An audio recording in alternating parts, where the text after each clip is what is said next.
Okay, Assalamualaikum semua. MDL Legacy lagi sekali hari ini. Video ni agak special untuk channel ini sebab hari ni sekarang ni aku dah sampai dekat location untuk aku pick up kereta, project car aku. Aku sebenarnya tengah tengok kereta tu sekarang. Tapi sebelum aku reveal kereta apa, aku nak cakap yang aku sekarang memang actively tengah mencari sponsor. So siapa yang nak promote diorang punya brand, siapa yang promote diorang punya nama and all that, aku terima sponsor dari pelbagai aspek lah.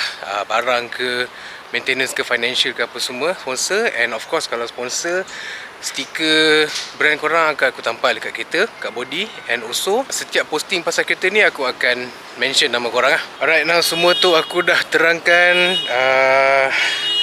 Jom kita pergi tengok kereta, keadaan kereta tu.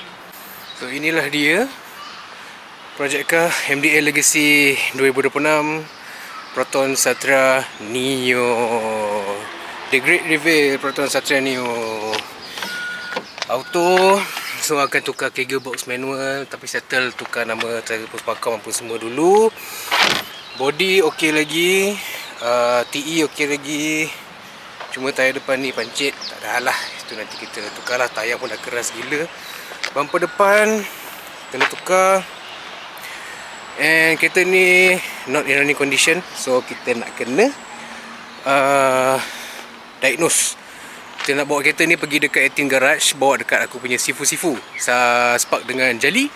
And diorang akan check lah apa yang perlu dibuat untuk bagi kereta ni bergerak. Sebab owner cakap last gearbox problem, tapi kereta ni dah lama sadai. Seperti mana kau nampak, sadai, nampak lama sadai ni. Dah naik-naik dah sampai ke rim tepi ni, kau tengok. Okay. So Neo ni memang main fokus aku adalah time attack, track use lah, memang time attack saja. And gearbox ratio aku dah cakap dekat Spark, memang nak buat gearbox ratio khas untuk Sepang, bukan untuk track kecil macam MINC Lita Kampung Gajah, bukan. Kereta ni bila dah ok, dah fit to race, kita nak bawa pergi ke Sepang. And seperti mana yang aku dah cerita sebelum ni, dalam video yang sebelum ni, segala duit yang akan dilaburkan dekat Neo ni hanya akan menggunakan duit dari YouTube, and tak sentuh langsung aku punya duit gaji kerja full time. So kalau YouTube ni jalan laju, maknanya kereta ni pun akan cepatlah boleh masuk Sepang. So untuk video kali ni tak berapa panjang lah, cuma nak bagi grand reveal MDA Legacy Project Car 2026. Sekarang ni pun aku tengah tunggu towing nak sampai, dan nanti aku rekod lah sikit-sikit proses kereta ni nak ditarik ke bengkel. Alright, plan asalnya kereta ni towing pukul 2, tapi aku terpaksa delay sekejap sebab apparently kunci hilang. Okay, tak apa. Dugaan pertama, halangan pertama, kunci hilang. So aku kena pergi rumah owner ambil kunci pendua. Tapi kunci pendua ni tak ada chip, cumanya untuk kita membolehkan tayar depan ni berpusing, bergerak, aku kena pergi ambil speki dulu lah. Tunggu jap.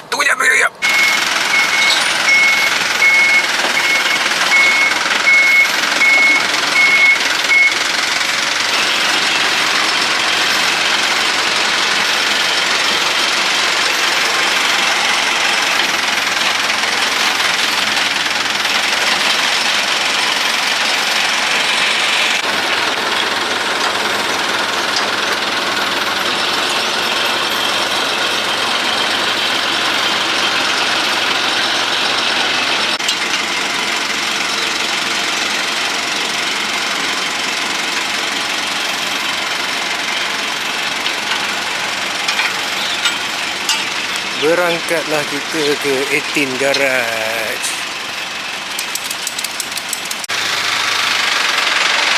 Geraklah dia. Okay, kereta jumpa dekat 18 Garage. Bye bye. Bye bye my baby. Alright, jom. Okay, panas dah siap kat luar. Okay, kereta dah naik towing. Towing pun dah gerak dah. Aku dah tunjuk dah dalam footage.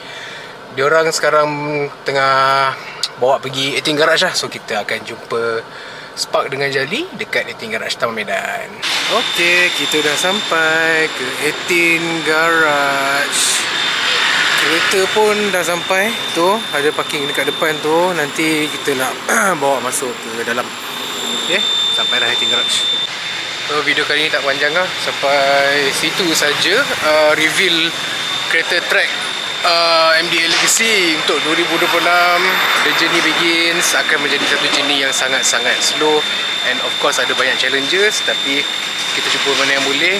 Spark dekat dalam tengah busy, tengah prepare untuk last prep dia punya BLM Morin tu, prep untuk Sepang Drag Battle esok 13 Februari 2026.